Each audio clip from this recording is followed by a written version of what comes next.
अमरबानिया लोहोरो नेपाली साहित्यका एकजना महारथी हुनुहुन्छ र उहाँले नेपाली साहित्यमा ठुलो योगदान दिनुभएको छ र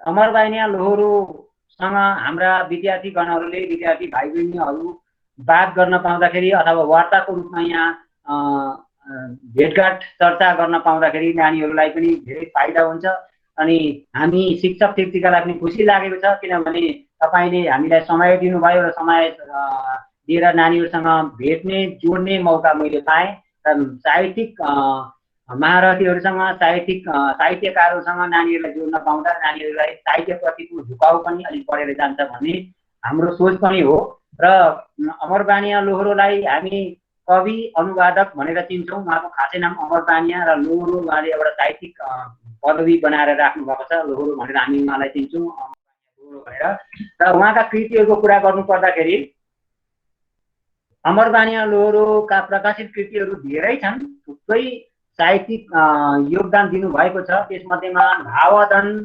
भन्ने कविता सङ्ग्रह यो हिन्दी नेपाली दुवै भाषामा लेखिएको छ अथवा हिन्दी अनुवाद पनि भएको छ।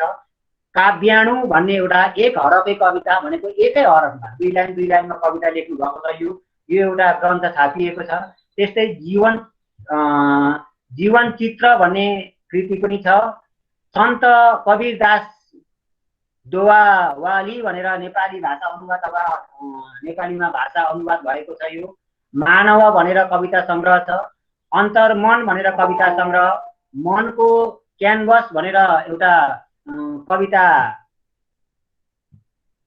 मनको क्यानभस भनेर अर्को कविता सङ्ग्रह छ। शब्द समाधि अनि गार्डनको सम्झना बाल कथा हो। शब्द समाधि भनेको एउटा एक हरफे कविता हो। फेरि भाँचिएको चस्मा भनेर कविता सङ्ग्रह अनि अक्षरार्थ भनेर कविता सङ्ग्रह त्यो हिन्दी नेपाली दुवैमा पाइन्छ। अनि सम्भावनाका प्रतिबिम्ब भनेर कविता सङ्ग्रह, मातृभूमि भनेर अर्को एउटा हिन्दी उपन्यासलाई नेपालीमा अनुवाद गर्नुभएको छ। प्रत्येक बिहान भनेर एउटा सानो पुस्तिका छ जसमा हिन्दीबाट नेपालीमा अनुवाद भएको छ। यसरी विभिन्न साहित्यका कृतिहरू जन्माएर अमरबानिया लोहोरोले नेपाली साहित्य जगतमा एउटा साहित्यको ढिकुटी जुन छ हाम्रो त्यसलाई भर्ने काम गर्नुभएको छ, ठुलो योगदान दिनुभएको छ र यस्ता साहित्यिक व्यक्तित्वसँग नानीहरूको भेटघाट गराउन पाउँदा मलाई अत्यन्तै खुसी लागेको छ। विभिन्न सङ्घ संस्थाहरूले अथवा विभिन्न निकायहरूले उहाँलाई अभिनन्दन गरेका छन्, पुरस्कारहरू दिएका छन्। मैले सबै कुरा यहाँ राखिनँ र उहाँसँग नानीहरूको साक्षात् भेटघाट यो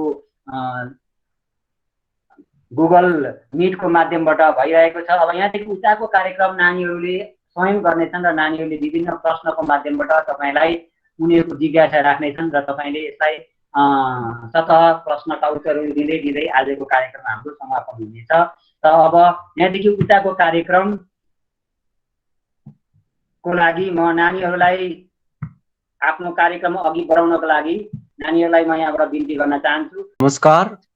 आज हामी सरकारी वरिष्ठ माध्यमिक पाठशाला तादोङका कक्षा 12 का विद्यार्थीवर्ग हजुरसँग वार्ताको माध्यमद्वारा केही साहित्यिक ज्ञान जान्न वा सिक्न खोजिरहेका छौँ।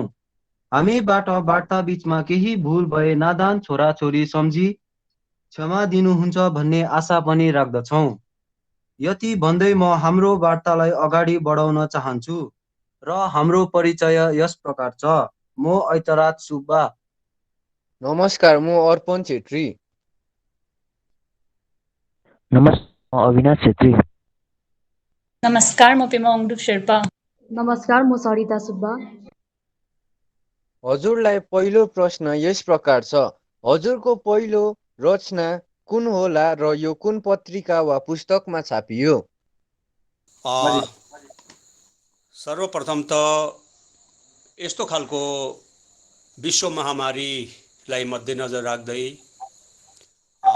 एउटा भर्चुअल मिट जुन भर्चुअल भेटघाट र कुराकानी अनि केही परिचयात्मक सिलसिलामा जुन रूपरेखा बनाउनु भयो हाम्रो साहित्यकार त्रिभुवन ढकाल सर, उहाँको सोच, उहाँको अभियानलाई म नमन गर्दै आज जति पनि यसरी एउटा सामान्य मानिसलाई एउटा सामान्य सर्जकसित यसरी कुराकानी गर्न भने जति पनि तादोङ उच्चतर माध्यमिक महाविद्यालयबाट धेरै हुनुहुन्छ, म यहाँहरू सबैलाई मेरो तर्फबाट पनि एकैमुष्टमा यहाँहरूलाई जुन मलाई स्वागत अभिनन्दन गर्नुभयो, एकमुष्टमा यहाँहरूलाई पनि मेरो प्रति अभिवादन स्वागत। त यहाँ म सरल तरिकाले कुरा गर्न चाहन्छु। यसै त म अति सामान्य मानिस मात्र मानिस हुँ अनि जीवनलाई जिउनुको लागि, जीवनलाई भोग्नु, अनुभूत गर्नुको लागि, भोगेर जीवनका अनुभवहरूलाई, अनुभूतिहरूलाई अभिव्यक्ति गर्नुको लागि जुन एउटा माध्यम, साहित्यमा पनि मात्र कविता, गद्यात्मक कविता। र यहाँ मलाई प्रश्न आएको छ कि पहिलो रचना कुन हो र कुन पत्रिकामा छापियो है भन्ने कुराहरू, म यस कुरालाई म अब अलिकति अगाडि बढाउन चाहन्छु। सबैभन्दा अगाडि मैले लेखेको रचना चाहिँ कवितै हो। यहाँको प्रश्न थियो। मेरो सबैभन्दा अगाडिको रचना चाहिँ साहित्यको विधाहरूमध्ये कविता नै हो, जसको शीर्षक आमा हो, जो 1988 सालमा लेखिएको, सृजित भएको र पछि श्री प्रणय लामिछानेको सम्पादनमा जुन चाहिँ प्रकाशित साप्ताहिक पूर्व सन्देशमा छापिएको छ। अनि यो सन्दर्भमा मैले मेरो भावदन भन्ने पहिलो किताब हो, यहाँ मैले ल्याएको पनि छु। यसमा 108 वटा कविताहरू छन्। यसमा त्यो कविता परेको छ, आमा। म यहाँहरूलाई मेरो पहिलो कविता कस्तो थियो म त्यो पनि यहाँहरूलाई सुनाउन चाहन्छु। आमा।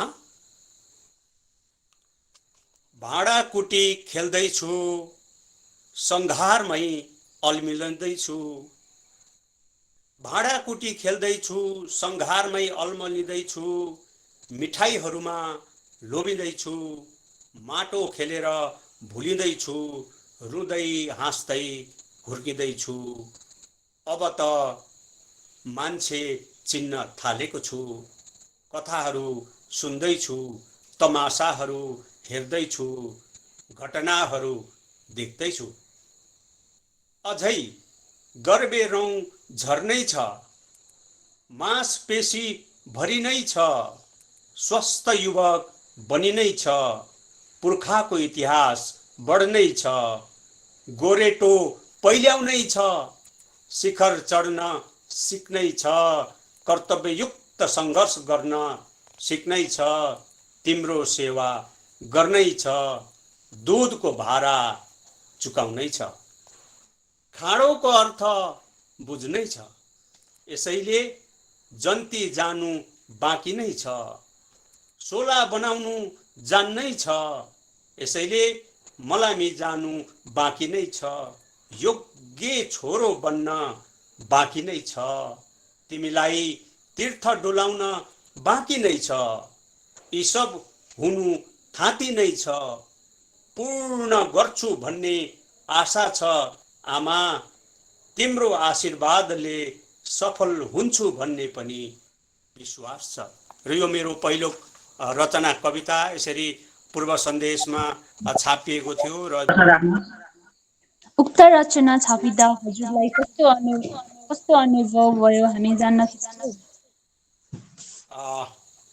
हेर्नुहोस्, यो पहिलो कविता जुन चाहिँ आमा छापिएको अनुभव एकदमै तपाईँको अपूर्व छ। अपूर्व भनेको पहिला कहिल्यै नभएको अनुभव भयो मलाई त्यतिखेर, जतिखेर मैले यो कविता पहिलोपल्ट छापेँ। जुन कुरा खासै भन्ने हो भने शब्दहरूमा यसलाई व्यक्त गर्न मिल्दैन, मतलब सायदै मिल्ला भन्छु म। यस्तो लाग्छ कि तहाँदेखि नै कविता सृजनाको मूल फुटेको हो मेरो। मलाई त्यतिखेर यस्तो लाग्यो, यो छापिएपछि यो मैले राति पनि घरिघरि पढ्थेँ। त्यतिखेर धिब्री टुकी बत्तीमा राति पनि पढेँ मैले। झन्डै मैले मेरो एकखेप छापिएको कविता 5 खेप पढेँ। र मलाई भित्रैबाट जुन कुरो म अघि भनिहालेँ, म व्यक्त गर्न सक्दिनँ। सायद त्यही उत्साह र ऊर्जाको कारणले नै आज पनि म सृजनरत छु। म भित्रको जुन कवि जीवित छ, उल्लासित छ, हर्षित छ र सम्पूर्ण अहिलेसम्मको स्रोतको मूल तत्त्व छ म त्यसलाई भन्छु, स्पष्ट भन्छु। म दोस्रो प्रश्नको मैले उत्तर दिएँ होला। हजुर सर, साहित्यिक सिर्जना प्रति हजुर कहिले अनि कसरी प्रेरित हुनुभयो, कृपया केही भनिदिनुहोस् न।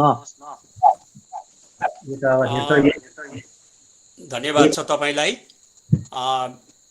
मेरो कुरा पहिला मेरो विद्यार्थी भाइहरू बहिनीहरू, सिक्किमको अथवा भारत देशकै भोलिको कर्णधारहरू, मानवको पूर्वाधारहरू सबैले मेरो भाषा जुन म सरल तरिकामै बोलिराखेको मलाई लाग्छ, यहाँलाई कुनै असहज, अप्ठ्यारो, क्लिष्ट त लागेको छैन होला, मलाई आत्मविश्वास छ। यदि छ भने भन्नुहोस्। र म तपाईँले यसको उत्तर कसरी दिन चाहन्छु भन्दाखेरि चाहिँ यो तपाईँले भन्नुहुन्छ चाहिँ साहित्य सिर्जनाप्रति मतलब कसरी यसमा उत्साहित भइयो भन्ने कुरोमा चाहिँ विशेष गरी म यहाँहरूलाई भन्न चाहन्छु, कसरी म प्रेरित अभिप्रेरित भइयो भने चाहिँ अब प्रारम्भ कालमा, यानि कि सुरुमा चाहिँ अब त्यस्तो आफूलाई अज्ञात रूपमा म कविता गर्छु भन्ने पनि थाहा थिएन, अनि कविता लेखेर कवि बन्नेला भन्ने पनि थाहा थिएन। किनभने त्यतिखेर चाहिँ हामीले के बुझेको थियौँ भन्दाखेरि कवि भनेको चाहिँ हामीले पढ्दाखेरि चाहिँ कहिले पनि जीवित यसरी देखिएन, भेटिएन, तृष्णैमा सीमित रह्यो। पछिसम्मै हामीले जति पनि पढ्यौँ अगाडिपट्टि स्वर्गीय लागेकै पढ्यौँ। तर त्यतिखेर पनि हामीले पछि डाक्टर पारसमणि प्रधान चाहिँ हामीलाई जिउँदै हुनुहुन्छ भनेर थाहा त भयो।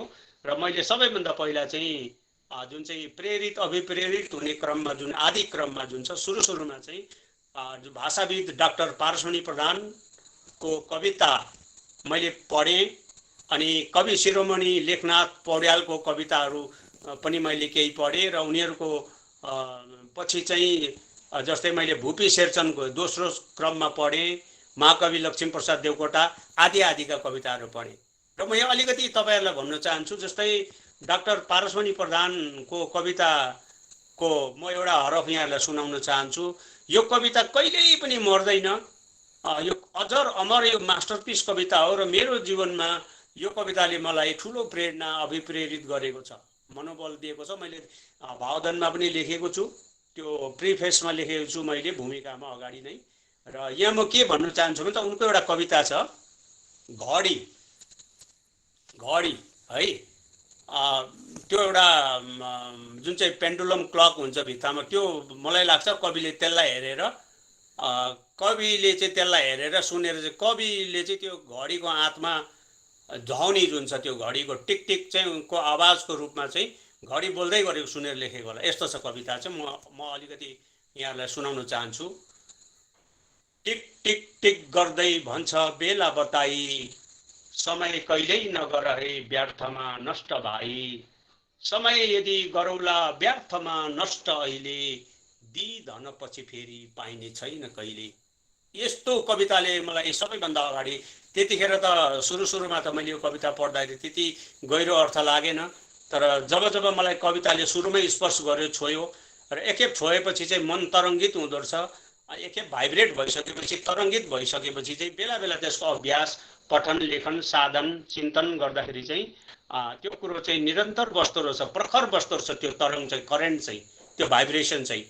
यो भयो। अर्को एउटा भनाइ छ उनको, त्यो यस्तो छ, कवि कविता होस्, कवि कविता होस्, कविता कवि होस्, कविता तब पो हुन्छ, शब्द थुपारी के हुन्छ, भाव भए पो हुन्छ। हो, यस्तो भावलाई प्रमुखता दिएको छ, भाव संवेदना भन्ने कुरोलाई प्रमुखता दिएको हुँदाखेरि मलाई त्यो कुरोले पनि छोयो र म साह्रै अभिप्रेरित भएँ सुरुको कालमा।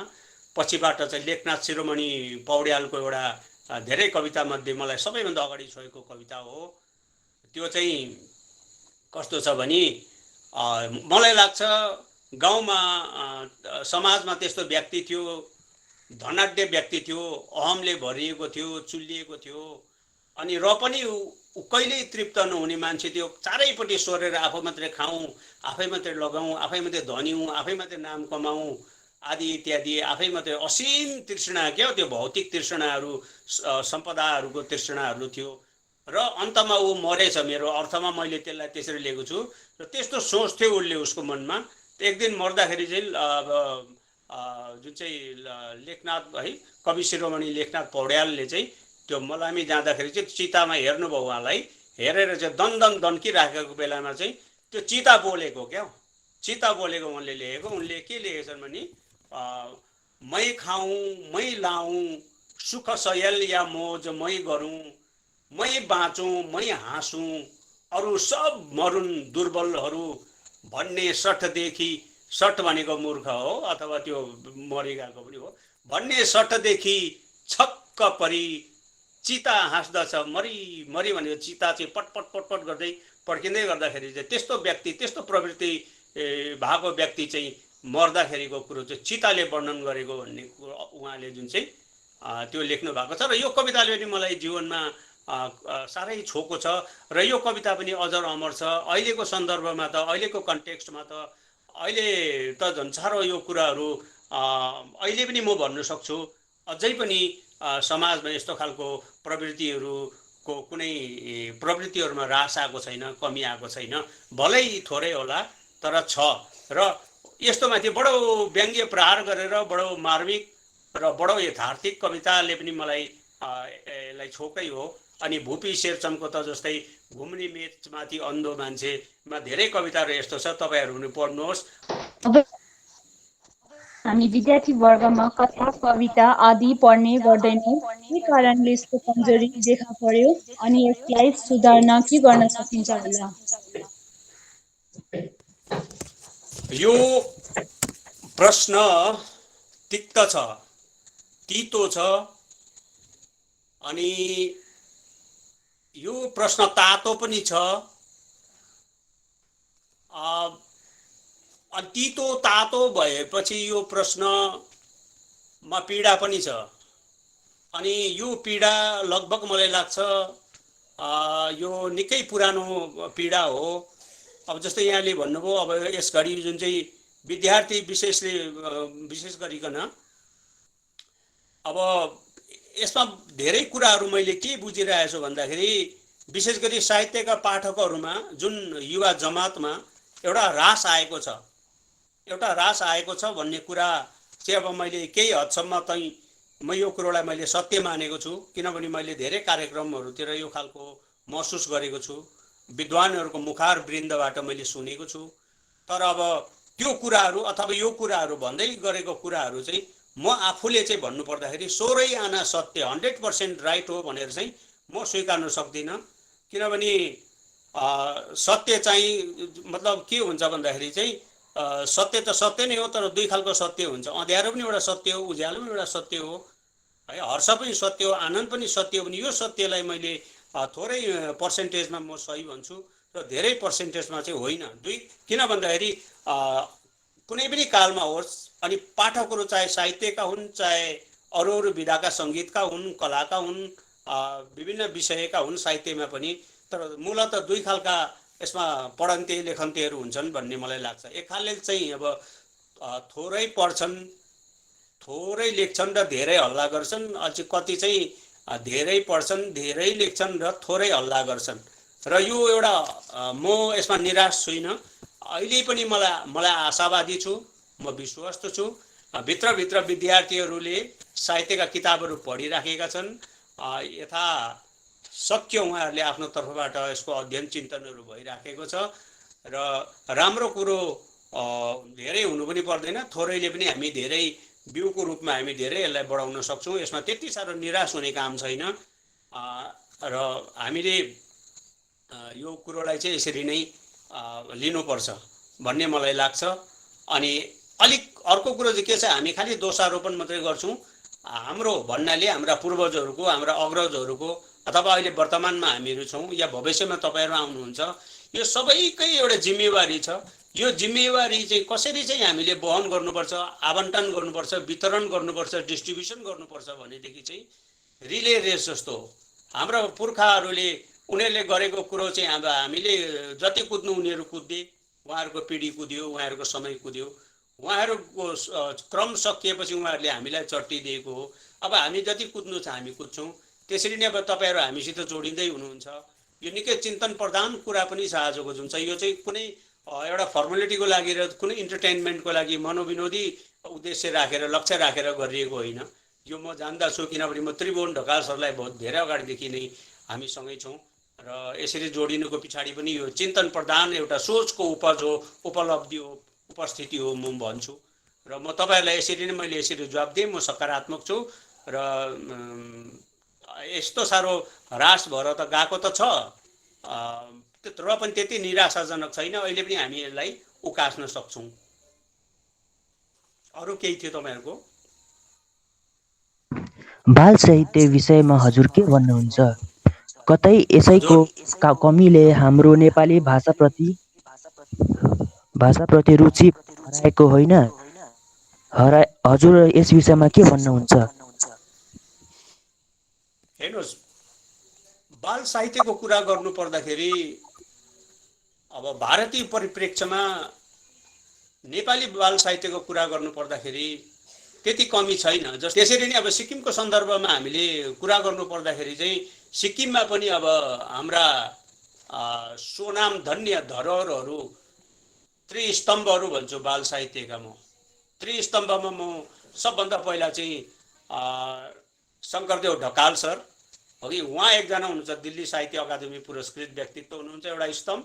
भने डाक्टर शान्ति छेत्री जुन चाहिँ जोइन जेडीमा पुग्नुभयो होला एडुकेसन डिपार्टमेन्टमा पहिला, र उहाँ पनि बाल साहित्यमा पुरस्कृत व्यक्ति हुनुहुन्छ। उहाँले पनि बाल साहित्यमा धेरै काम गर्नुभएको छ र पछिल्लो समयमा बाल साहित्यिक सिर्जना पनि गर्नुभयो र मूलतः उहाँले बाल दर्पण भन्ने पत्रिका अहिले 100 अङ्क पनि पार गर्यो सिक्किमको इतिहासमा।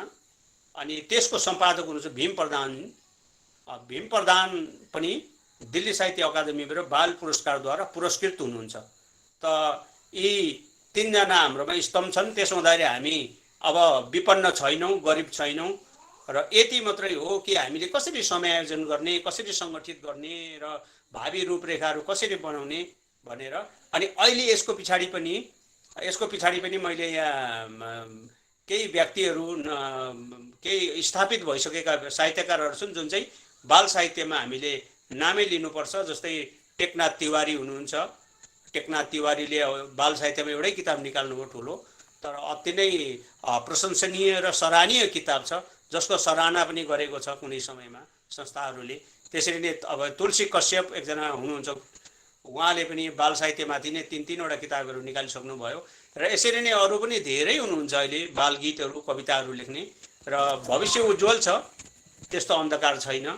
र बाल साहित्यको विषयमा पनि मैले अब छोटकरीमा हाम्रो सिक्किमको सन्दर्भमा यति नै भन्छु।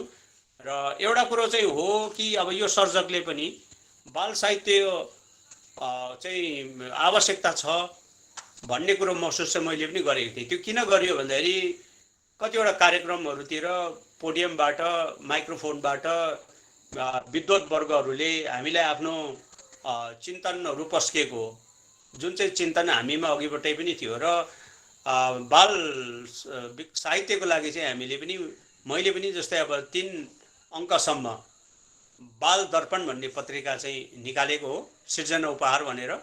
अनि किन सिर्जना उपहार भनेर लेखिएको थियो भन्दाखेरि चाहिँ सर्जकहरूले बाल साहित्य पाठकहरूलाई है, साहित्यकारहरूले अब जुन चाहिँ परिपक्व पाठकहरूले वरिष्ठ साहित्यकारहरूले चाहिँ लेखिदिने तर सिर्जनाको रूपमा हामी पारिश्रमिक उहाँहरूलाई अनरेरियम दिने अवस्थामा हामी थियौँ छैनौँ।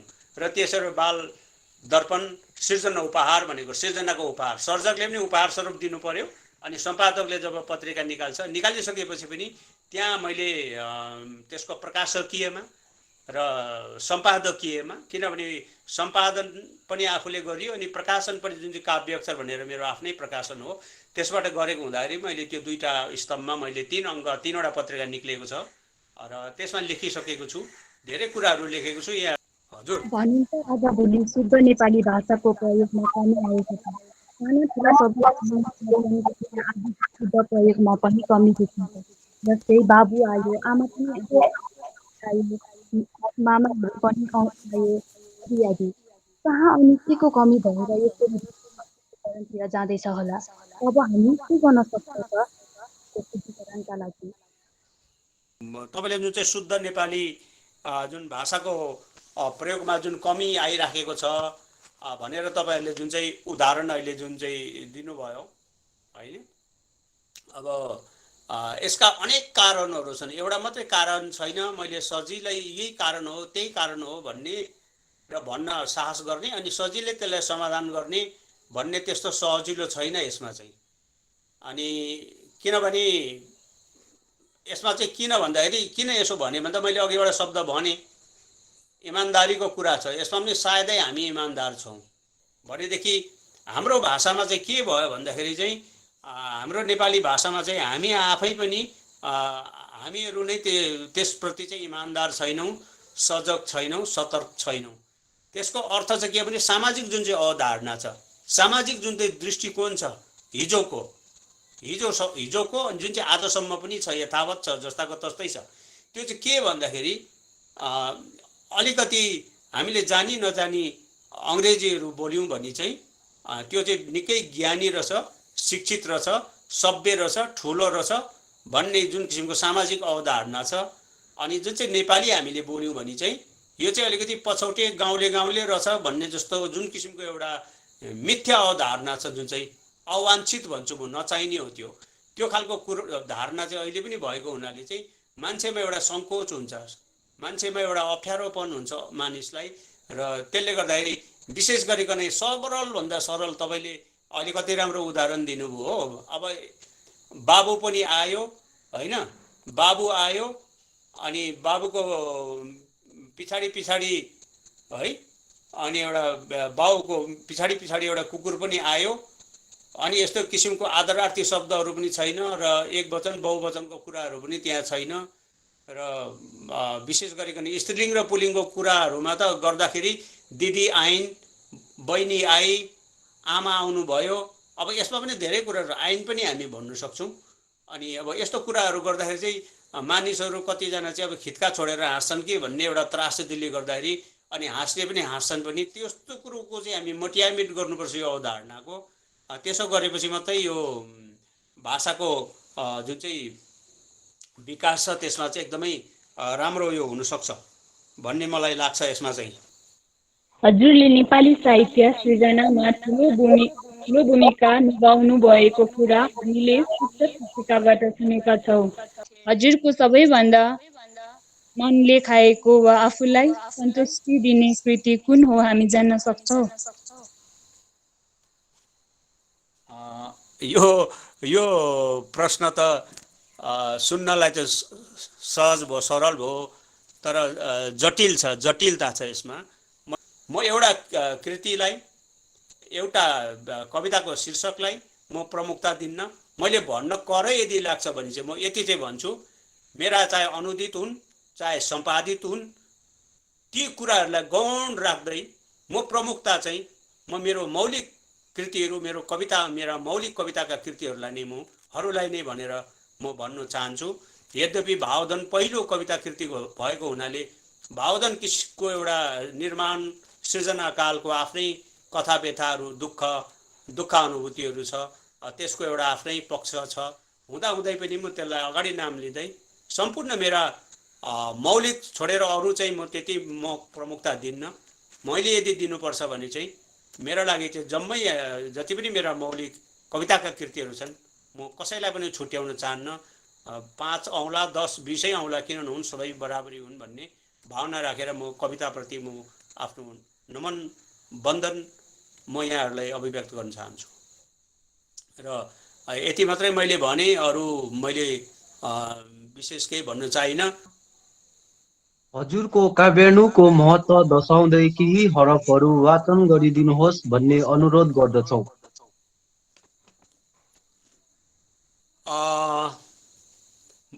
तपाईँहरू राम्रोसँगले सुन्नुहोस्। यो सबभन्दा अगाडि 2006 मा किताब निकालेँ मैले, अगाडिदेखिकै सिर्जना गरेर फाटाफुट्टा राखेको। म त्यो यहाँ ल्याएको पनि छु तपाईँहरूलाई देखाउनुपर्छ भनेर। अनि यो काव्यानुको सन्दर्भमा म अलिकति भन्न चाहन्छु। काव्यानुको पठन म गर्छु, मेरो लागि पनि एउटा सुयोग हो। यहाँहरूले जुन चाहिँ विनम्र एउटा आग्रह राख्नु भएको छ, म यसलाई सरिँदै म स्वीकार्छु। मेरो लागि पनि एउटा अवसर हो। यो काव्याणु भनेको चाहिँ काव्य चाहिँ मैले अब एउटा कविता साहित्यलाई एउटा काव्य भन्ने र विशेष गरी कवितालाई काव्य भनेर मैले यहाँ बुझेको छु, मेरो सर्जकले बुझेको हो। र अणु भन्यो नि काव्याणु, किनभने कविता त बहुहरफे कविताहरू हुन्छन् नि, खण्ड काव्य कवि होइन, लामो लामो कविताहरू पनि हुन्छ, धेरै धेरै पन्नाको कविता हुन्छ, एक पन्नाको, दुई पन्नाको, कमसेकम पनि 25-30 लाइनकोहरू है, 10-12 लाइनकैसम्म पनि भनौँ न, या 10-5 लाइनको पनि भनौँ। तर यो काव्य चाहिँ यो चाहिँ बहुहरफे नभएर चाहिँ यो चाहिँ एक हरफे हो। एक हरफमा एउटा कविता भन्नु, हेर्नुहोस्, काव्यको अणुरूप हो यो होइन, अणुरूपको एकदम माइक्रो यो रूप हो, यो माइक्रो फर्ममा छ यो भन्न खोजेको यो। अब यो त्यसले गर्दाखेरि मैले 2006मा यसलाई 334वटा कविता छन् यसमा, यसलाई मैले त्यसरी राखेँ काव्याणु भनेर। अनि पछिबाट काव्याणु किन भन्ने, अब पहिलोपल्ट त्यसको नामकरण एक हरफे कवितालाई काव्याणु भनिन्छ भनेर बुझिहाल्यो लोकले, संसारले, मानिसले, पाठकहरूले, विद्वान विदुषीहरूले, श्रोताहरूले बुझिहाले। अनि त्यसो हुँदाखेरि त्यही एक हरफे कवितालाई चाहिँ पछिबाट चाहिँ फेरि मैले शब्द समाधि भनेर नामकरण गरेर यसमा 900वटा कविता छ। एक हरफे कविता कति छ? 900 कविता छ। बिचमा यहाँ तपाईँले चित्र देख्नुभयो, यो पिरामिड जस्तो पिरामिडकै बनाएको छ। यो पिरामिड भित्र चाहिँ तपाईँको स्वर वर्ण, व्यञ्जन वर्ण, अङ्क हो कि सबै छन्, चाहिने जति मात्राहरू सबै छन् यसभित्र। यसको केही लामो प्रतीकात्मक अर्थ छ यसमा, सिम्बोलिक यसको मिनिङ छ। यो समाधि भनेपछि चाहिँ फेरि धेरै अर्थमा लिन्छन् मानिसहरूले, यसको यो पढ्नुपर्छ। म यसलाई लामो कुरा हुन्छ, अहिले म यसमा लामो जान्न म, तर तपाईँहरूलाई यो कस्तो हुन्छ भनेर चाहिँ म यहाँ पढेर सुनाउँछु तपाईँहरूलाई। अनि यो काव्याणुको सोच चाहिँ किन आयो भन्दाखेरि एउटा गुनासो छ नि, अघि पनि हाम्रो यहाँ विषयको सिलसिलामा आयो, पठन पाठनमा ह्रास आयो, नेपाली पढ्नमा मानिसहरूलाई रुचि रुझान छैन अथवा आदि इत्यादि कुराहरू, अथवा इलेक्ट्रोनिक जुन चाहिँ मिडियाको भरमारताको कारणले पनि भन्ने पनि छ। बेसी मानिसहरू मनोरञ्जनमुखी हो कि त्यस्तै भयो आदि इत्यादि। त यो एक हरफे चाहिँ लगभग त्यसैको क्षतिपूर्ति अथवा त्यसैको परिपूर्ति गर्नुको लागि पनि हो। ठुलो किताब पढ्नु मौका पाइएन, समय पाइएन, लामो लामो हरफ भएको कविता पढ्न समय मिलेन भने एक हरफको त पढिएला नि भनेर एक हरफमा यो एक्सपेरिमेन्ट हो। यो एउटा यसको एउटा प्रयोगात्मक विधा भएछ। अब त्यस्तो लक्ष्य राखेर त गरिएन, तर गर्दाखेरि त, तर अहिले पछिबाट हेर्दाखेरि विद्वानहरूले आफ्नो जुन किसिमको यो माथि चाहिँ प्रतिक्रियाहरू, टीका टिप्पणीहरू दिनुभयो, त्यसमा मैले त्यही बुझेको छु। र यो चाहिँ अब त समय पाउनु पर्ने नि त, एक हरफ एकै पढ्ने। अब अहिले म पढेर सुनाउँछु तपाईँहरूलाई।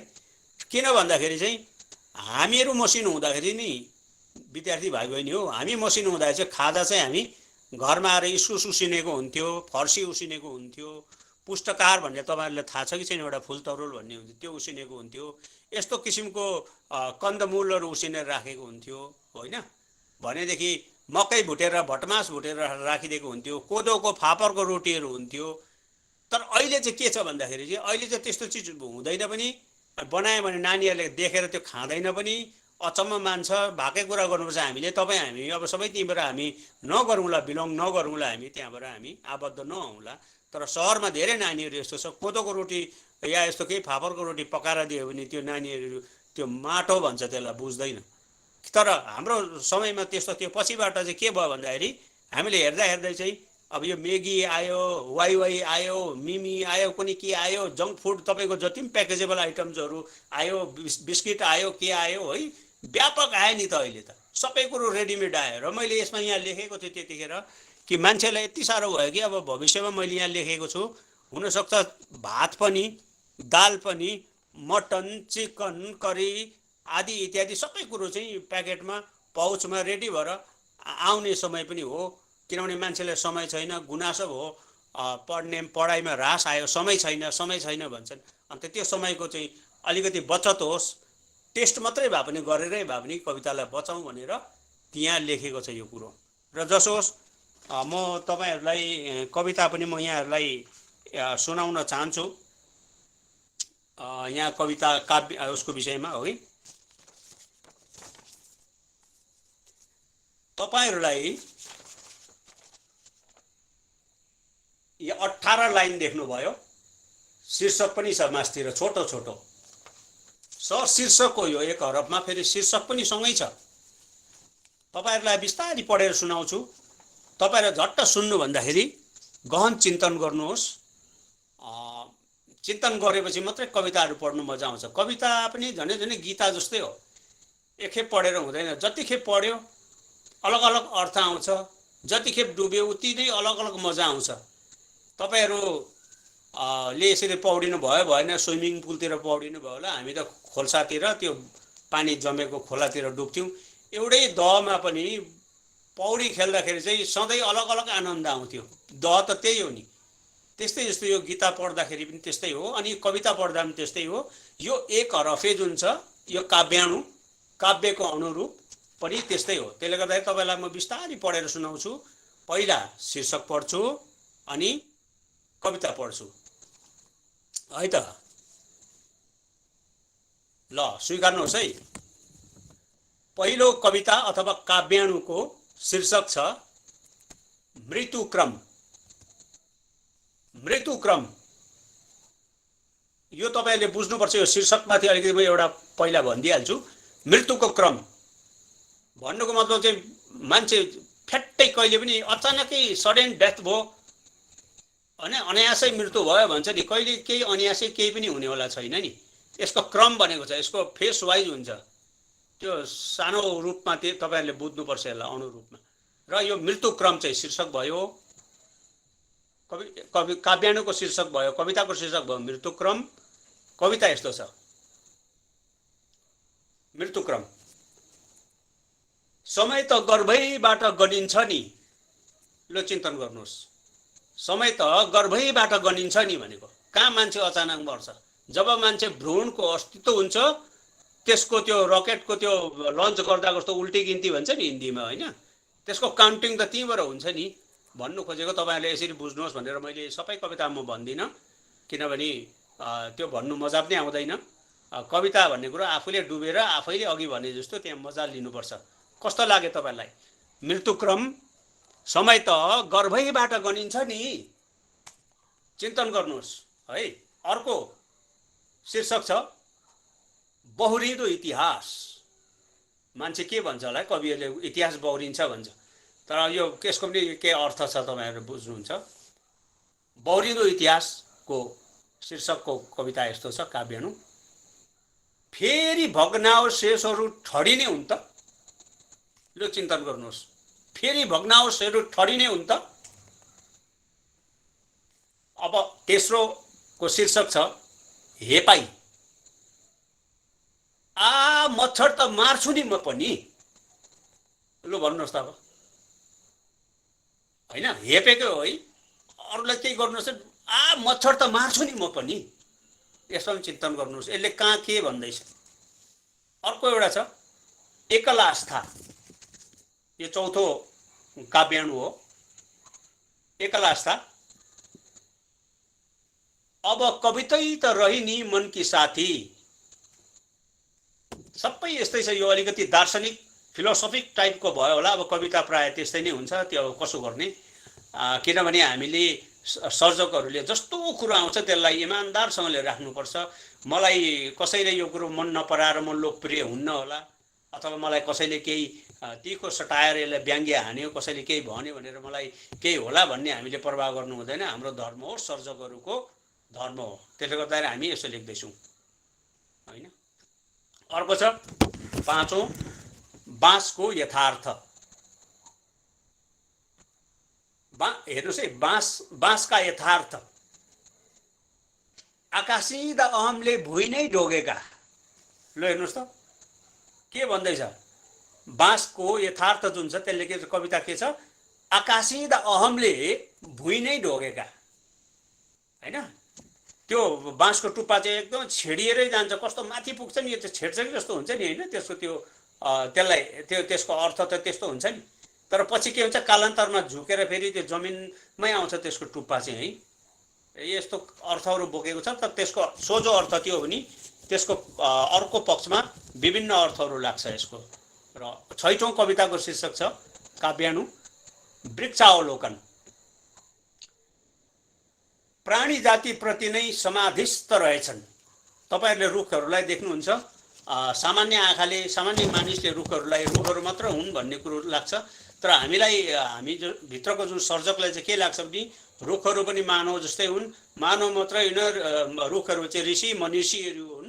उनीहरूले चाहिँ के गर्दैछ, कसको लागि चाहिँ तप गर्दैछ भने हाम्रो लागि नै समाधिस्थ भएर बसेका छन् रुखहरू। हामीले त्यसरी त्यसको कुरोलाई त्यसरी देख्छौँ। र निशब्दता एउटा सातौँमा छ, निशब्दता।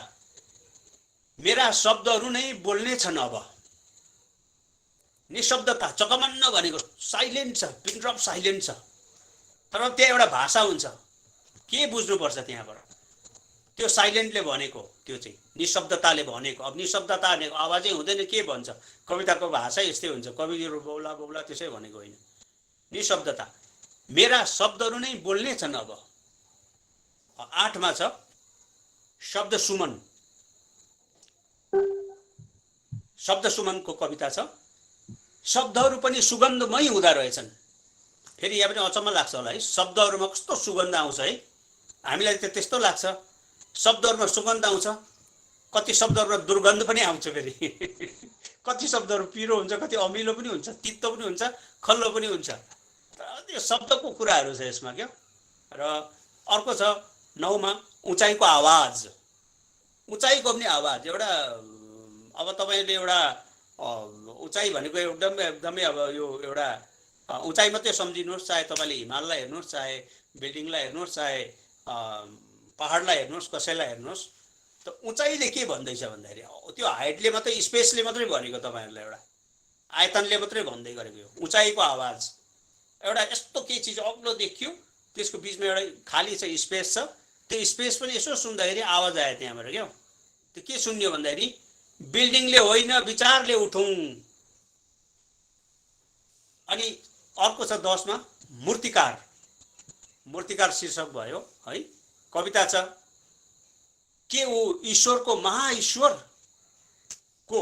लु भन्नुहोस् त। अब त्यो एउटा प्रश्न छ आफैमा है। अनि अर्को छ 11मा अन्तिम विरोध। ओहो, कथन र कर्ममा कत्रो फरक, अन्तर्विरोध है, कन्ट्राडिक्सन भनिरहेको छ। ओहो, कथन र कर्ममा कत्रो फरक। मैले अघि भने कि यहाँ जम्मा 18वटा मात्रै छन् कविता, एक हरफमा। म तपाईँलाई व्याख्या गर्दै जाँदाखेरि, किनभने जटिल भएको छ भन्ने मैले बुझ्दैछु यो धेरैलाई, र मैले खुलाउनु पनि पर्छ जति सक्दो। अनि अर्को छ 12औं काव्यानुको शीर्षक अशुभ। अशुभ है, शुभ होइन, अशुभ। उफ, नखुम्च्याउ न धरतीलाई। यति हो, चिन्तन गर्नुपर्छ। उफ, नखुम्च्याउ न धरतीलाई, यति मात्रै हो। अब भक्कु चुर सोच्नु पर्यो, डुब्नु पर्यो। अर्को छ 13मा पक्षपात। पक्षपातको के छ भने, हेर आफ्नैको पक्ष लियो युगले पनि, मतलब कलियुगले पनि कलिकै पक्ष लियो भन्ने खालको कुराहरू। यो चाहिँ एउटा यस्तै हो। यो अघि मैले भनिहालेँ, कति कुराहरू सांसारिक सामाजिक भन्नाले समाजमा धेरै तबकाहरू विधाहरू हुन्छन्, धेरै पक्षहरू हुन्छन्, पाटाहरू हुन्छन्। त्यो जम्मै कुरोलाई यसरी फोकस गर्दाखेरि चाहिँ अब त्यस्तो कुराहरूको महसुस हुन्छ। महसुस भएको, आभास भएको, प्रतीत भएको कुराहरूलाई शब्दहरूमा अभिव्यक्त गरेको। अर्को छ 14 नम्बरमा न्यू।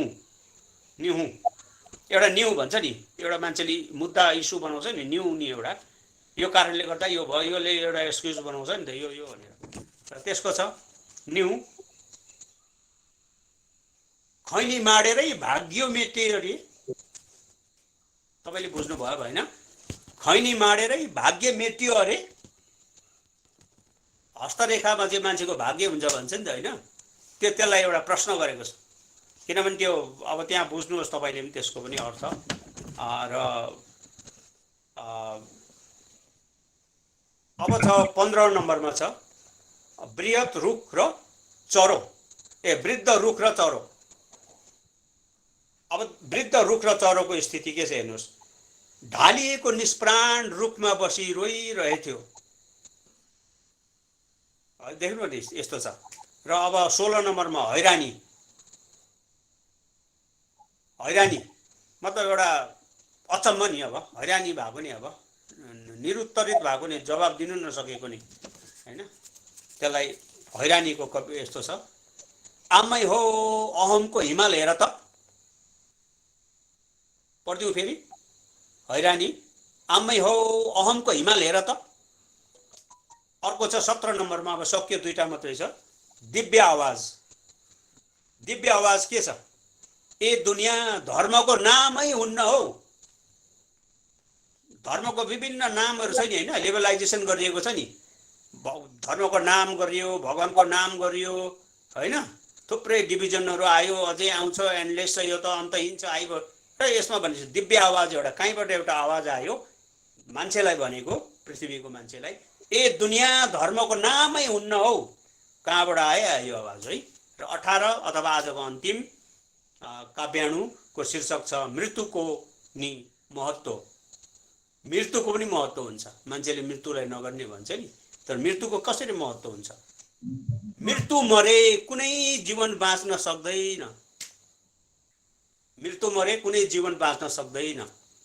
लु, यहाँहरूको आग्रहमा मैले 18वटा काव्याणु सशीर्षक यहाँहरूलाई मैले सुनाएँ, मैले सुनाउने अवसर पनि पाएँ। भाषा चाहिँ भन्नेले के भनेको र बुझ्नेले के बुझ्यो त्यो सठिक आदान प्रदान भएन भाषाको भने चाहिँ समस्याको निदान समाधान चाहिँ होइन, बरु त्यो समस्याको त्यो समाधान हुनको साटो चाहिँ बरु समस्या चाहिँ अझ जटिल बन्ने सम्भावना रहँदछ, प्रखर सम्भावना रहँदछ। त्यसले गर्दाखेरि भाषाप्रति चाहिँ हामी एकदमै गम्भीर बनिनुपर्छ।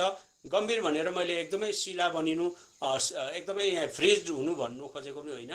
हामीले समय समयमा चिन्ताहरू, चर्चाहरू गर्ने, अभ्यास गर्ने, सानो सानो सेन्टेन्स फर्मेसन्सहरू, हामीले वाक्य गठनहरू गर्ने विद्यार्थीहरूमा विशेष गरी गर्नु यो समय हो, गर्नुपर्छ।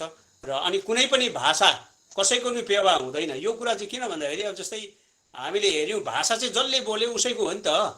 अब अङ्ग्रेजी अहिले हामी हेर्छौँ, अङ्ग्रेजी कसको भाषा हो त? सबै अर्काको भाषा हो त, सबैको प्रिय जस्तो भइरहेछ त। यसको कारण छ, यसमा यो सरहरूलाई थाहा छ, म त्यतापट्टि पनि म गइनँ।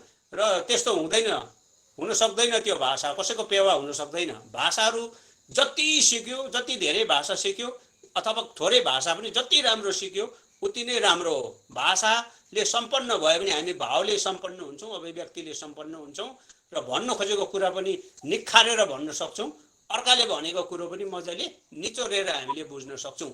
र भाषा त्यस्तो तत्त्व हो, एकदमै सर्वोपरि दिनुपर्छ, यसलाई महत्त्व दिनुपर्छ यो भाषालाई। र नेपाली भाषालाई चाहिँ माया गरौँ भन्छु, किनभने म आफू नेपाली भाषीमा परेँ भन्ने कारण पनि हो एउटा, त्यो पनि हुन्छ। र अर्को कुरो चाहिँ अहिलेसम्मको जति पनि समस्याहरू, समाधानहरू जति पनि मैले सृजनाहरू गरेँ, यो मेरो अर्को माध्यम छैन।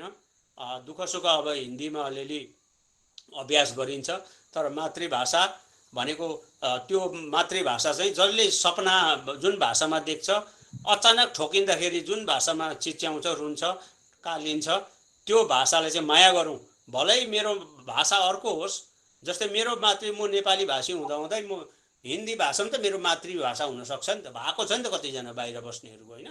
त्यसो हुँदाखेरि भाषा कसैको दाइजो होइन, कसैको प्यावा होइन। आफू जुन भाषामा सपना देखिन्छ, जुन भाषामा हामी कल्पना गर्छौँ, त्यही भाषामा पढ्ने, त्यही भाषामा लेख्ने र त्यही भाषामा चाहिँ निखार ल्यायौँ, विकास ल्यायौँ भने चाहिँ हामी धेरै सशक्त हुन्छौँ। उदाहरणको लागि कतिवटा संसारको देशहरू हामीले हेर्न सक्छौँ जसको चाहिँ आफ्नै मातृभाषाको माध्यमद्वारा शिक्षाका सबै विधाहरू, विषयहरू पढिन्छ। र त्यस्तै प्रकारले हामीले यसलाई माया गरौँ अनि श्रद्धा पनि गरौँ। माया गर्नु र श्रद्धा गर्नुमा भिन्नै कुराहरू हुन्छ।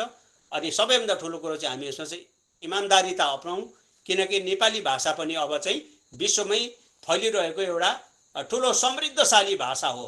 यो संसारमा अहिले त्यस्तो भएको छ, किनभने नेपाली जातिहरू चाहिँ संसारमा धेरै धेरै राष्ट्रहरूमा अहिले बसेर आफ्नो आफ्नो उनीहरूले आफ्नो आफ्नो त्यो क्लब्सहरू खोलेर, आफ्नो आफ्नो संस्थाहरू खोलेर नेपाली भाषा, साहित्य, कला, संस्कृति, परम्परा, इतिहास आदि इत्यादिको विकास गरिरहेछ। र बडो अरू भाषीहरूले पनि यसलाई सिकिरहेछ, सजिलो छ सिक्न भन्छन् फेरि।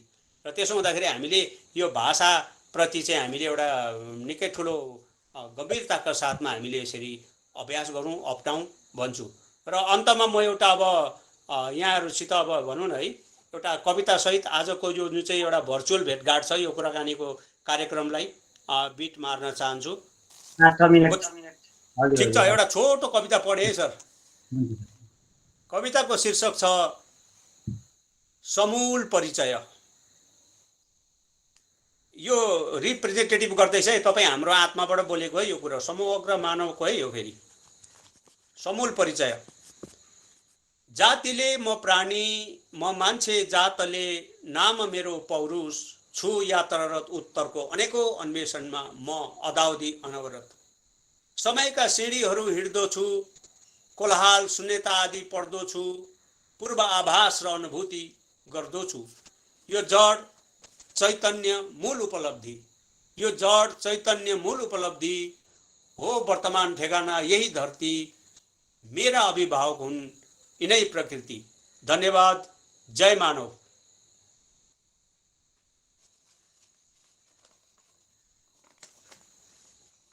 हजुरले हामीलाई समय दिएर नानीहरूसँग बात गराउन पाए मलाई खुसी लाग्यो र नानीहरूको तर्फबाट र विद्यालयको तर्फबाट तपाईलाई धेरै धेरै धन्यवाद दिन चाहन्छु। वरिष्ठ साहित्यकार अमर बानिया लोहोरसँग बातचित गरेर नानीहरूले केही न केही हासिल गरे, जे कुरा सिके यो अब उनीहरूलाई जीवनमा काम लाग्नेछ र आउने दिनहरूमा अमर बानिया लोहोरो देख्दाखेरि अवश्य पनि उनीहरूलाई तपाईँले भनेका कुराहरूको कल्पना हुनेछ, सम्झना हुनेछ र हरेक पल पलमा तपाईँका हास्य वचनहरू, तपाईँका काव्यका कुराहरू उनीहरूले समय सँगसँगै उमेर सँगसँगै जान्नेछन्, बुझ्नेछन्। आज नानीहरूले कति कुरा बुझेछन् होला, भोलिको दिनमा यी कुरालाई मनन गर्नेछन्, बुझ्नेछन्। समय आउनेछ र एक दिन तपाईँको पुस्तकहरू, कृतिहरू नानीहरूको हात पाउन पाएँ भने मलाई खुसी लाग्छ। कुनै दिन जब समय परिस्थिति अनुकूल भइसकेपछि र तपाईँलाई फेरि धेरै धेरै धन्यवाद दिँदै आउने दिनमा कुनै दिन मलाई खानु पर्यो भने तपाईँको म फेरि सम्झना गर्छु। धेरै धेरै धन्यवाद सर। हवस् सर, शुभम सर, शुभम।